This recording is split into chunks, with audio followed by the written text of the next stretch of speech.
Welcome back to the Mom Life Community Podcast. I'm Erin, joined by Braxton, and we are continuing in our summer book series, part 3 now of Loving the Little Years, Motherhood in the Trenches. We are covering chapters 7 through 9, and there's a lot to talk about. And I was thinking about, how we're doing this in the summer, and I feel like summer, a lot like Christmas time, there can be a lot of like nostalgia attached to summer and remembering about summer days of the past. So I thought a fun thing to share before we get started would be, Braxton, do you have a favorite summer memory from your childhood? Yeah, and I have two that are actually tied, and I can't choose between the two of them. My grandparents had a very, very remote cabin up in the mountains of North Carolina, and my birthday's in May, we would always go for my birthday. I would always be able to take as many friends as could fit in the car, and we would literally be in the woods. I don't know how we didn't die of tick bites. We were just in the woods 24/7, and my grandfather would make us homemade ice cream with his little turner. It was just complete, you can't believe people could live like that. And it was just my favorite place on earth. And they have both passed on from now, and I will probably never, ever go back to that cabin. But it was my favorite place as a child, as a teenager, even as a young adult. You were just out in the middle of nature. Like, there's a waterfall. We would put the watermelon in the creek that was so cold, it would keep the watermelon cold. It was like best place on the world. Second, and then to go into society, my family always went to Hilton Head Island, which is an amazing place in South Carolina. If you're ever down here, just skip Myrtle Beach and just come straight on down to Hilton Head. It's right on top of Savannah. It's just a great place to go to the beach, and my parents actually retired there, so we get to go to Hilton Head and stay with them when we go. And I love the places that I went as a kid. I get to take my kids now to the same beach. So I have very, very fond memories of Hilton Head and the mountain cabin. What about you? Yeah, I think what comes to mind for me was, so I grew up a big family, one of 7, but we didn't have a pool. And so whenever I was at a friend's house, or we would often go to my great aunt and uncle's house, I just wanted to swim in the pool. I didn't care what else we did, as long as we had pool time. I was content. So honestly, I just think about all of my times in the pools, because cool. That's just what I wanted to do, because I didn't have it. And now, my kids, we don't have a pool. We have water slides and we have sprinklers, and we make the best of them. But they absolutely love going into the lakes, going into friends' pools. And the lakes in Medford were that was like a childhood of my own. My kids were so little when we were there, and it was, you can't even write it. You can't write that into someone's childhood. It was just where we were, and we were at our beach lake every single day in the summer, every single day. It was perfect childhood for them. So it was fun. Very fun. Yeah. All right. So we're going to head into chapters 7, 8, and 9. And I have to say, these might be my favorite chapters, although I might remember as we go through the rest that maybe another one was my favorite, but I don't know. I think that these kind of are. And so we're starting with chapter 7. It's titled Thanksters and Cranksters. And I really think it can kind of be summed up in, she starts the book out with this being a source of encouragement for a mother's attitude, or a sorting out of a mother's attitude. And I think that this chapter serves as furthering of that point where, we can easily look at our kids in a situation. She details her kids in the car and how cranky her kids can get in the car. I think we can all relate to that. But she talks about how her kids can have a sour attitude at times, and that those are called cranksters, and that she can kind of rebuttal them with, man, it's just too bad. If there's a sibling argument happening, she can rebuttal with, it's just so too bad that you don't have any brothers or sisters to hang out with every day. Or, it's just too bad you don't have legs to walk. And so she said oftentimes her kids will laugh at a response like that. I think my kids might be a little more, Mom, I don't think they would really want to hear that. But, she says that there's just abundant things to be thankful for that might not be on our radar when, okay, so as a mom, we might be dealing with a headache. We might be dealing with, a lack of sleep. But where's our heart at? And are we adopting an attitude of gratitude for the dishes that are in the sink because we were able to feed our family that night? Are we thankful for something you always told me, Braxton, I think at our mom's table was pick up the socks on the side of the bed, because guess what? You have a husband Yep. that you can pick up his socks. Yep. Yep. It's really a shifting of a mindset. And, 1 Thessalonians 5:18 reminds us to give thanks in all circumstances, for this is God's will for you in Christ Jesus. And I'm just reminded of, we talked about this in previous episodes, that the mom can really set the tone of the home. And while it might take a little bit of time, if maybe you're and this can kind of be, I feel like, passed on from previous generations. If you grew up in a family of complainers, it might be easy to fall into that. And so it will take intentionality, but I really believe that if we shift our attitude to being grateful and putting that on display for our kids, it might take some time, but I really think that you would see the fruit of that as a mom, that your kids would do the same. And I think it's actually true, because, when I think about my teenagers, 13 and 15, they don't complain. And so I've been able to see the fruit of what I did. I did this chapter when they were little, and now in their teenage years, they're allowed to vent and get it off their chest. I'm okay. Like, I need to do that too. We need to, maybe there's a teacher that's on their nerves, or a test that just wasn't fair, or a friend did something. I let them get off their chest, and then I let them take a breath, and we go right in. All right. Are you thankful you're in a Christian school? Yes. Are you thankful that you have an education? Once you get started, I can give them 10 things back to back to back. And I'm training them. Aren't you glad that you actually have multiple siblings that you can hang out with, multiple personalities that you get to deal with?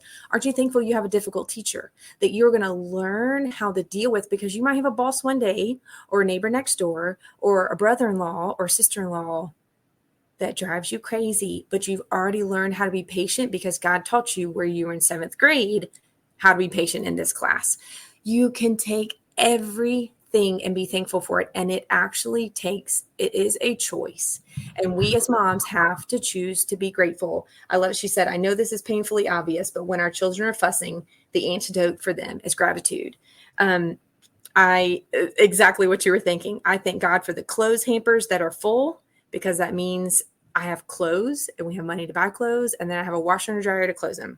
I thank God for running the dishwasher and emptying it twice a day, because that means I've fed my family and I've sat at the table and we've looked at each other. I thank God for the countless trips to school in the summer, for sports practices. I'm there 3 different times a day, because that means I have healthy kids that can do sports.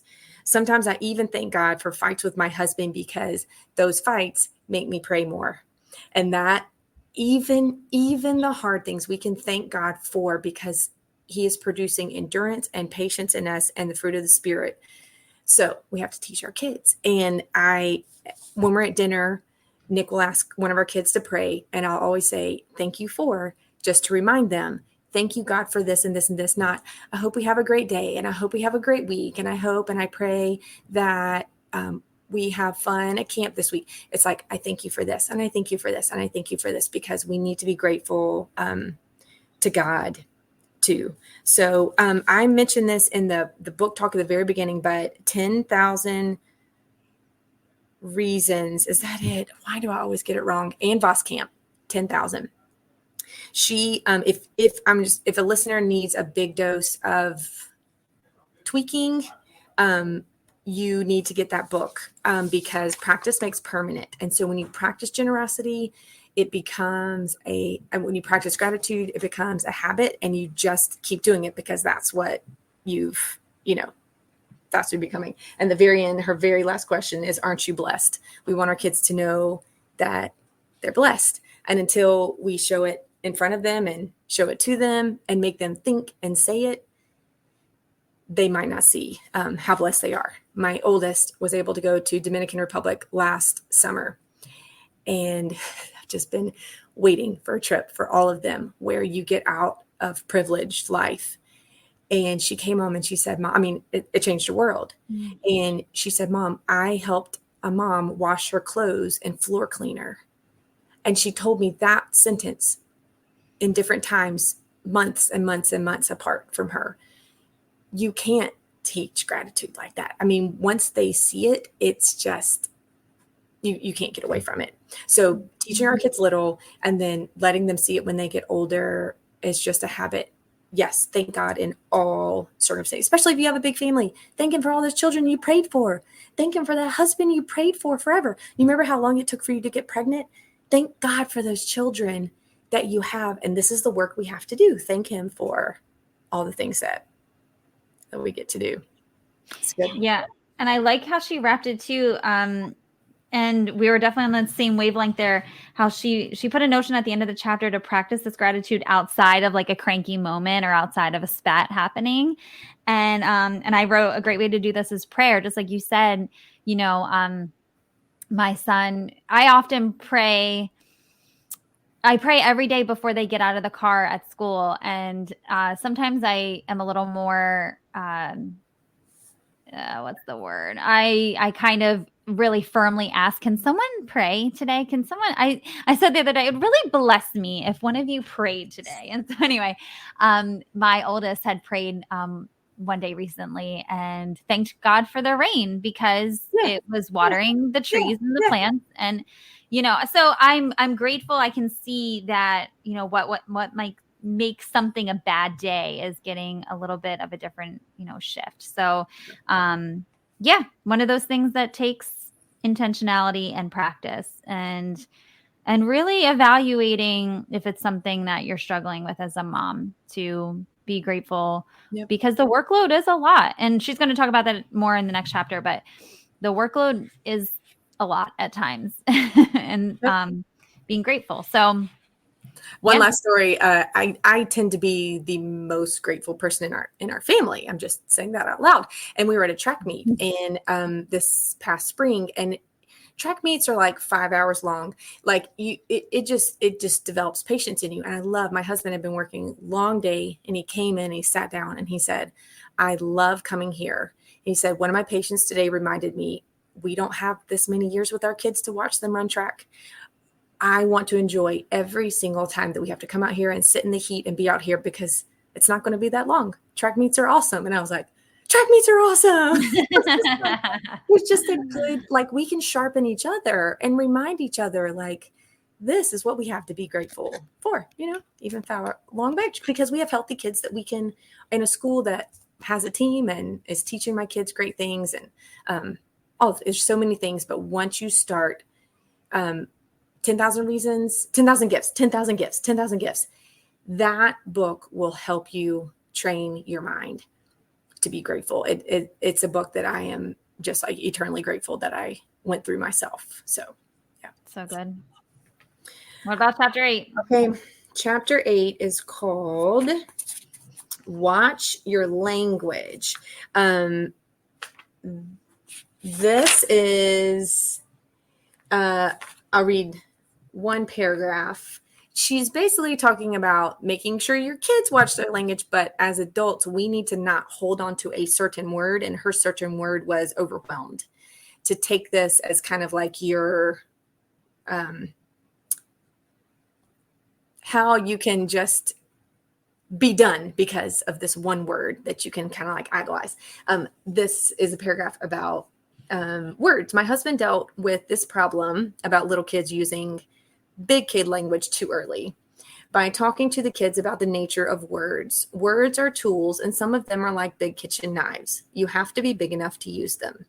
If little kids start saying stupid or idiot, by the way, in our home, we said PID for stupid. We would say PID. The older ones who knew how to spell knew what we were talking about, but we didn't have to use the actual word with the little ones. So we said PID for a long time. That was our code word for a long time. If they start saying stupid or idiot, it's like they're playing with the knives. They're not big enough to control what they cut. They will soon start hurting each other and cutting their own fingers. So these words are just like the knives. They are a no touch, but they may watch and listen now so they can learn how to use them later. Of course, if you're using these words to cut down your husband or your friends, then you need to stop too. They can be just as destructive to a grown person. So I have seen when there's stages of parenting. So physical parenting is first. You have to like do the diapers, do the feeding, do the washing, all the things. And then you turn into emotional parenting. And then spiritual parenting is kind of through it, but it's really older. Spiritual parenting is like where I am now. Like we're really starting to talk about really deep spiritual things and their walk with Jesus. And then there's sexual parenting also. So during all of these things, you need to be able to step back and do the job that you need to do. So I love what she said for the physical parenting part. When I was there, I used music. I would let music play in my whole house, and that helped me get through the hard with all the tiny people. And she said there's a 20-minute rule. Set a timer and get as much done in 20 minutes as you can. And when you look around, you're like, wow, I did 2 loads of laundry. I took them upstairs. I was able to start loading the dishwasher and the timer beeped. Like you can get a lot done if you can break it down into smaller pieces. So I totally did this when my kids were little. Emotional parenting, where I am kind of with my elementary and middle school, is finding the time to chat with each kid. So that could be a walk after dinner. It could be a Starbucks trip, or it could be in the car as we go to the sporting events, like back and forth. Like some of our cross country meets are an hour and a half away. That's a lot of emotional parenting talking. And then spiritual parenting, we used Seeds Family Worship. I would like burn the CD. I mean, you can't even do that anymore, can you? I would burn the CD and it was pure scripture. You can find them on YouTube. You can buy their CDs. Their stuff's amazing. They're on Amazon. Seeds Family Worship. I would sing scripture with my kids and we'd be in the car and they'd be like, Mom, what did they just say?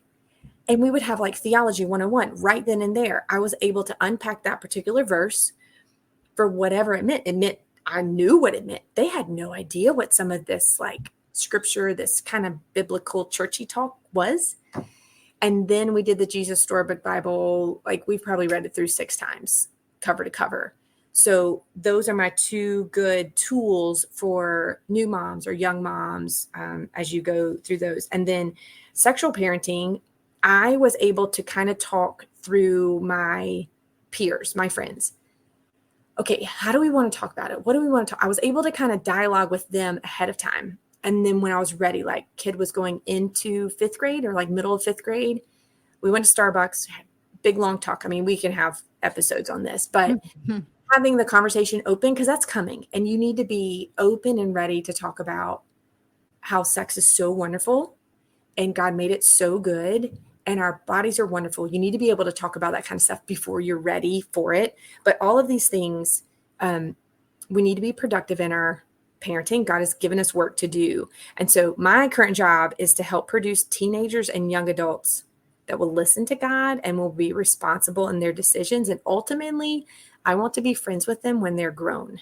So my physical parenting was different back then. Like they need to learn how to do these things for themselves. They need to be responsible. They need to help the family without whining and complaining. But now our goals as our kids get older are different. So I am helping produce teenagers and young adults who stop listening to me as their authority and start listening to God as their authority and start making their own decisions and be responsible for what they're doing. So whatever you're doing, do it as unto the Lord, not for man, whether that's the dishes, doing the clothes, cleaning out traps in the shower.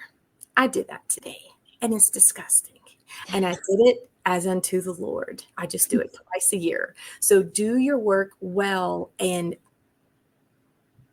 thank God for the work that he has given us. Mm-hmm.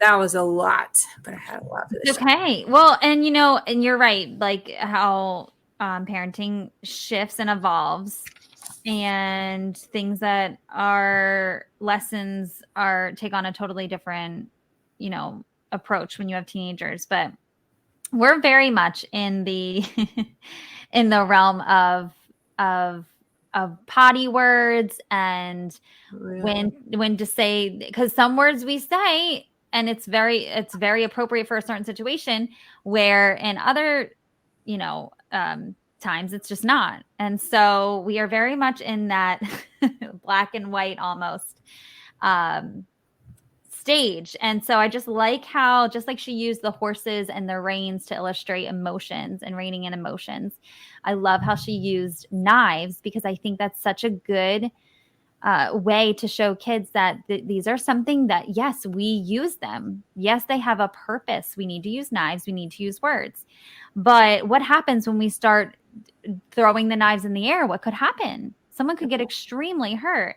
And so, they can watch an adult use a very big knife to cut a watermelon, but that's not something that they're going to do just yet.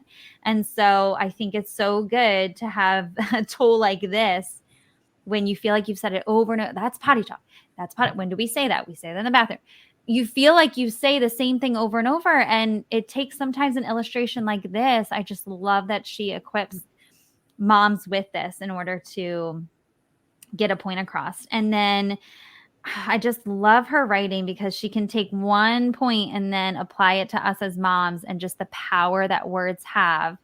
And I so relate to her feeling overwhelmed, and that there is a real, just a real power there if we focus on being, I'm overwhelmed. I don't know where to start. I'm overwhelmed. And she said, actually, I may be overwhelmed, but I'm not going to say I am overwhelmed. And I think that, she also gives the illustration of, there's work before us. There's work to be done. But think about a child. If he has a room to clean that's upside down, there's a child that could put his head down and get to work and get the work done. Or there's a child that starts the work and then falls on the ground crying, whining, complaining that he has to do this work. The work doesn't change, but certainly how long it takes you would change, how just how strenuous it's going to feel. And God gave us our children. God gave us our things. He's blessed us, and we can either be the kid that's flailing on the floor complaining about it, or we can just put our head down and get it done. And our attitude matters. And I think that's, if we care about our attitude and how our kids are working or helping, God cares about our attitude too, in the work that he gave us. Yeah. Our attitudes are big. Yeah. And I mean, Ephesians 4, 20 through 24, I'll just paraphrase. We know Christ. We've accepted him as our savior. And so we're supposed to put off our old self and be renewed in the spirit of our mind, putting on the new self, which is created like God. And I'm paraphrasing all of that. But in God, there's righteousness and there's holiness. And this is one of those situations where you might just need accountability in it. You might just need to share with your husband, I'm intentionally not going to say I'm overwhelmed. I'm not going to say it anymore, because when I say it, I feel it even worse. So maybe you need your husband, maybe you need your mentor, maybe you need a friend or a sister. But these are one of those situations where it's so good to have someone linking arms with you to shift that mindset. Yeah. This is a first kid and last kid problem too, when it comes to language, because we've got one in high school and one in 4th grade. And so we just say the word is inappropriate for the little one. It's inappropriate. She's older than you. It's inappropriate. Funniest story ever. In kindergarten, my littlest was playing concentration camp at recess. The reason she was playing concentration camp is because we were listening to The Hiding Place by Corrie ten Boom audiobook. And you have to read The Hiding Place if you ever have this. I was on a World War II kick. And so my kids were listening to juvenile novels about World War II. And here she was playing concentration camp, and the kids were playing and the thing. And the kindergarten was like, what's going on? And I'm like, it's Corrie ten Boom. I'm so sorry. But we have the funniest stories about her. Like, we'll say, Nikki, don't bring this up at prayer time at school. Don't talk about this at recess. Like, we tell her she's listening to it because she's the youngest, but there are other kids in her class who are the oldest, and they will have never heard of this before. I mean, it's all the time. An oldest kid, youngest kid problem as your kids get older is just, they're going to be exposed to things, even good things. They're just more grown up things from their older siblings, and there's nothing What do Mm-hmm. you do about it? Yep. Yeah. Okay. Chapter. Do you have anything else? No, that's so good. And I will say one of my favorite things about doing this book, I'm sure you can relate to doing this when you've done this book over the years, that certain chapters that did not stick out or mean as much Oh, mean yeah. so much more now. And chapter 9 is such a big one for me. It's called To the Fifth Power. I have 5 kids now. And oh, when she talks about the bulk effect, which, to kind of paraphrase what she talks about, she gives an example. So the point of it is when you have more kids, it doesn't just, oh, I have one more mouth to feed. It just kind of everything exponentially just increases by nature. And so she talks about the scenario of getting ready for church, and one child is missing a shoe, and the other kid, you told him to brush his teeth and he decides to play instead, and you're rocking the baby, and your coffee is getting cold on the counter, and you notice the child who picked up a magnadoodle instead of doing whatever you told him to do, and you kind of just unleash all of your stress on that one child. And how that's it's wrong to do that, and you need to acknowledge that you had a part in maybe time management, or you didn't could have found that lost shoe last night. Just the stress of that whole situation, you decided to point it all in a direction that it shouldn't have gone.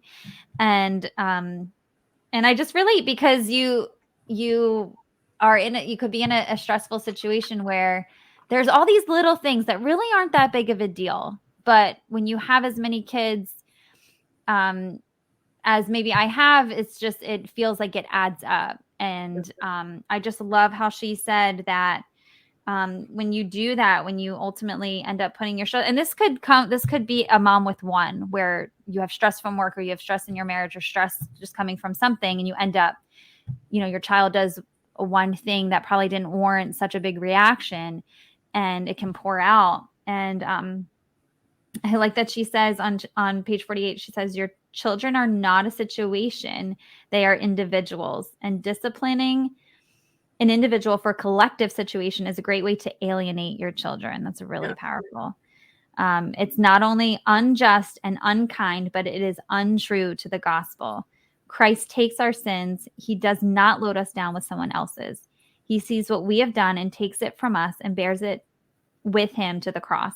What you just did was toss your burden of guilt onto a child to have her carry it. Well, what is she supposed to do with it other than be beaten down by it? Yeah. It's really powerful. I think a lot of times I think she's trying to say we need to be the adult. We need to be the adult. And if stuff like that happens, we need to take the blame for it and then look ahead, be the adult, plan ahead. And like my quote is, stuff happens and throw up happens at 2 a.m. So I'm a very laid back person. I think this chapter is good. It doesn't necessarily quite apply because we don't tend to like blow up over something. We just are late. I mean, if we're late, we're late. Like other personalities, that can be a big trigger. Like I see some personalities, like going back to personalities last week, this can be more of a trigger for others. We just kind of tend to take it as it goes. But I have learned, like, my washer and dryer are always empty because throw up happens at 2 a.m. You need the washer empty. My dishwasher is always, as soon as it's done, I empty it as soon as I can because dinner's coming. We have to run it twice a day. I have supplies in my car and in my classroom, like currently, extra socks, extra shoes, extra clothes. We have baby wipes in our car all the time. We kept an IKEA potty in my trunk for 9 years. I mean, everyone was potty trained.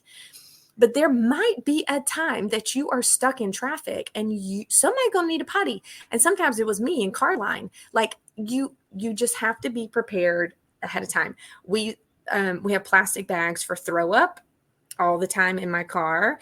And we even, like the kids, even yesterday were like, hey, can I have the emergency water? I have 2 waters that are always in the middle of the car. I try to keep them full because we will be somewhere, even as grown children. And they're like, I need water. I'm dying. Emergency waters are in the car. So I think this takes patience. And I think the longer you mother, I think you can kind of chill out a little, because there's always going to be chaos. Like I have learned not to tell my kids about birthday parties that I have said yes to, because throw up happens. And if someone throws up the day before, they're not going to go. Like, you can control some of it, but you can't control the chaos. Like, we have 6 in our family plus 2 grandparents. Like, stuff happens, and you have to be able to just roll it off your back, take a deep breath, and don't blame the kids. Like, really, you forgot your socks? Like, okay, I've got some in my classroom. Let's go. Like, you do need to hold them accountable. As they get older, my kids are way more responsible because they've learned they have to pack their own lunches. They have to pack their own backpacks. They have to do their own homework. They have to take a picture of their homework and turn it in. Like, I'm out of the situation. If they're going to miss a practice, they have to text their coach they're missing practice, not me. So as your kids get older, you give them more responsibility, and they do it super duper well. And I have a great story about just pure chaos and how hysterical it was. So Nick and I, 4 kids, we go mountain biking. This was a couple months ago. Probably the most clear memory of all of us is this one moment. So we go mountain biking. On the way, we're 35 minutes away. The Jeep's doors are off and the Jeep top is back. Mm-hmm. On the way there, I happened to look at the weather, and I said in my head, oh no, there was a massive red coming through. It was going to pass right over us. Well, at this point, we are too far in the situation to back out of biking at this point. So Nick was like, is there rain coming? And I was like, yes, but I think we're going to be able to bike one loop, get back in the car, and get home before it passes over. No. We are in the middle of our first loop. We are in the woods, and it turns pitch black. The wind starts whipping, and I'm like, let's go. All 6 of us are, I thought the 9-year-old's legs were going to fall off. Her legs were burning. We were pedaling as fast as we could. We pedal fast. We come into the clearing. We get out of the woods. The rain starts. I'm pretty sure the wind is, you just know the storm is coming. We can have some pretty massive storms in upstate South Carolina. So we bike to the car. We throw all the 6 bikes, got to get 6 bikes on the car. We're wrapping them up. And I think it starts raining as soon as we shut the door. And I'm not talking rain. I'm talking torrential downpour. So we're speaking of that. We don't have any doors on the side of the Jeep. It's completely open. So the kids I did bring 4 beach towels because I knew the weather was coming. I just didn't know when it was going to hit us. So they are covered in beach towels in the back. The 9-year-old is wrapped in 2 beach towels laying down in the back. The wind was whipping rain sideways on us. Nick and I were just laughing. Like, you could do nothing but laugh. Like, we've all said we thought we were going to die, or this was going to be the best moment of our lives. And it ended up the best moment of our lives because we didn't die. Like, we did not know if the wind was going to take Jeep off. So we had a 35-minute drive in the red rain. Like, we never got out of it. We were all the way home, and we were just like, is the littlest dead? Okay, littlest is not dead. Just keep going. It was one of those moments, pure chaos.